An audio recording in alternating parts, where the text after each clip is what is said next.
दत्तेन च जगत्यां जगता तेन त्यक्तेन भुञ्जीथानागृधाः कस्य स्विद्धरम् कुर्वन्नेवेह कर्माणि जीविकेच्छतको समाः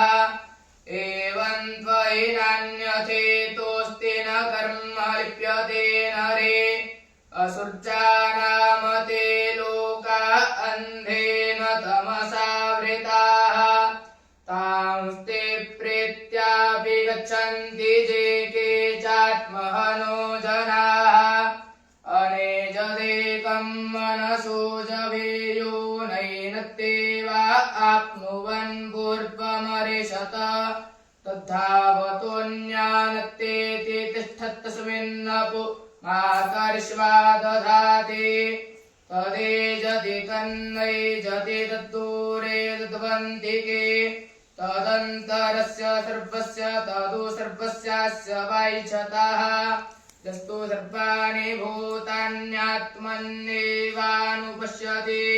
सर्वभूतेषु चात्मानन्ततो न विचिकित्सति तस्मिन् सर्वाणि भूतान्यात्मैवाभूद्विजानतः तत्र को मोहः कः शोक एकत्वमनुपश्यतः सवर्जवाक्रमकायमप्रणमस्नाविरक्तो शुद्धमपापवित्तम् कविर्मनेके परिभूः स्वयंभुर्चाथा तथ्यतोऽर्थान् व्यदधाच्छाश्वतीभ्यः समाप्यः अन्धन्तमः प्रविशन्ति ये सम्भूतिमुपासते ततो भूय इव ते तमोजौ सम्भूत्याकुरताः अन्यदेवाहुः सम्भवादन्यदाहुरसम्भवात् इति शुश्रुमधीरानाञ्जेनस्तद्विचक्षिरे सम्भूतिं च विनाशं च यस्तद्वेदो भयकोशः विनाशेन मृत्युं तीर्त्वा सम्भूत्यामृतमश्नुते अन्धन्तमः प्रविशन्ति ये विद्यामुपासते ततो भूय इव ते तमोज उत्थित्यायाकुरताः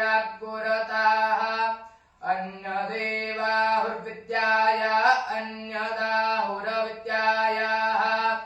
इति शुश्रुमधीरानाञ्जेनस्तद्विचक्षिरे विद्यां च यस्तद्वेदो भयको